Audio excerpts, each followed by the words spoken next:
we know from the beginning that we were not the richest company like the telephone companies, big companies. We didn't have a lot of resources. So we decided at the time we need to provide the best service that we could provide. That at least consumers, customers want to sign up to our service because they think that our service is best. At that time, how did we go about providing the quote best service? We went about saying that we have to have a hotline that anyone can call and talk to that our customer service representative. At least we know that that is the thing that we do best. And you have to remember at that time, people really have no idea, very little idea about what the internet is. It's not like today, you guys know, what is an IP address and getting connected and so on. Those days, a lot of people don't have any clue.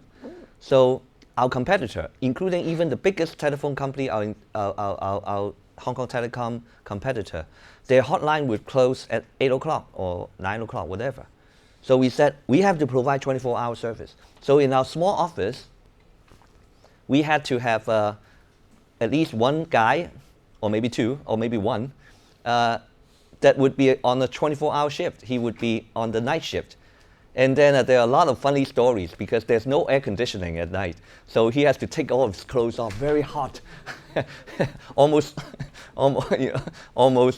just his underwear in the evening. Just one guy in there. And then he said, "Oh, I hear some noise. What is it?" And then afraid of ghosts or whatever.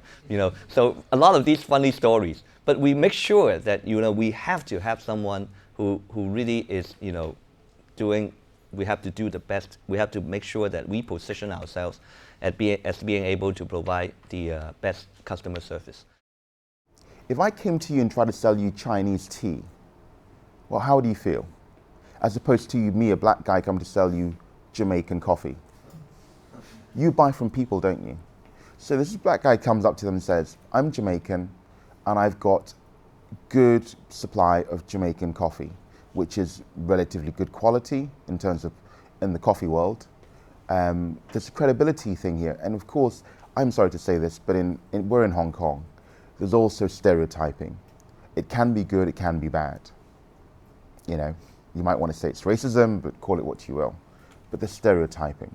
And so it worked for me. It does often work against me here, but in this case, it worked for me. And so they just like, yeah, no problem. As long as you're a registered business, we believe you can get us Jamaican Blue Mountain coffee. And so it worked for me.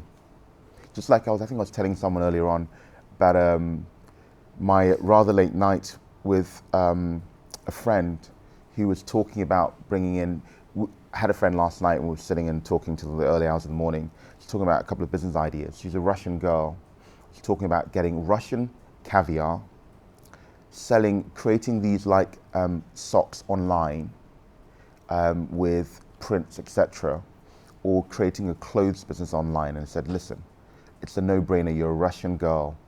I would buy caviar from you before buying socks or clothing online. Why? Because people buy from people first. And it's more credible for you to be telling me that you're bringing me red Russian caviar and you know a lot about it than for you to be telling me about socks. I don't know, but anyway.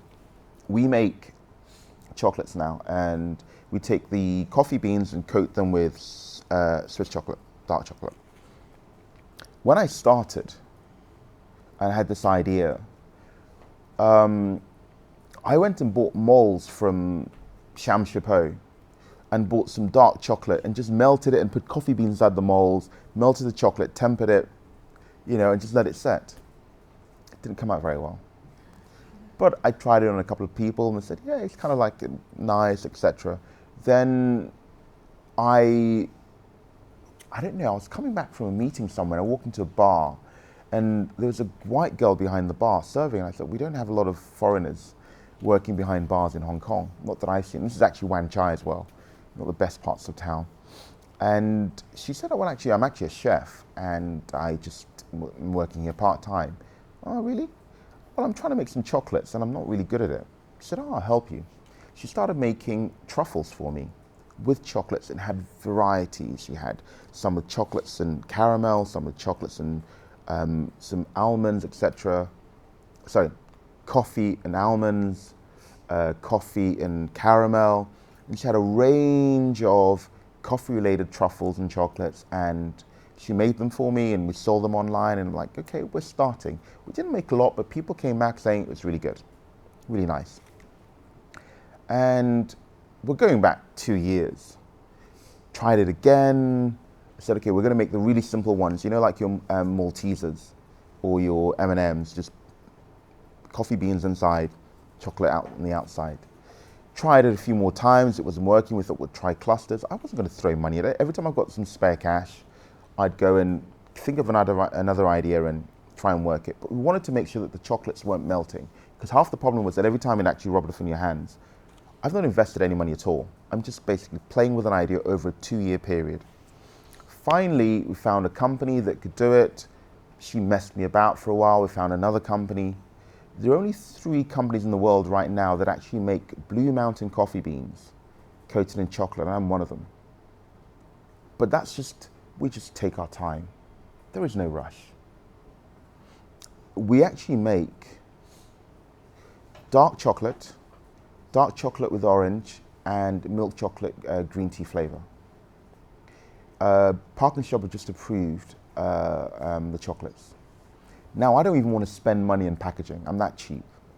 So I said to them, you know what? I'm going to put those chocolates inside the coffee bags and put a little sticker on the outside saying free chocolates inside. Because I don't want to have a huge development cost or a huge cost in launching a brand new chocolate product. I'm going to put them inside the coffee bags and see if people like them. And if my sales of coffee goes up. I know it won't be because people want to buy the coffee, I'll know it's because they want to buy the chocolates.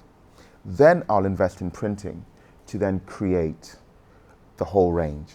But for now, I'm going to spend about 10 cents per bag, put them inside the drip bags. Have you seen my coffee bags at all? Go online, just look at Lily Kerridge. They're made up of a Hessian bag, it's a burlap bag. And you've got a paper wrap around it.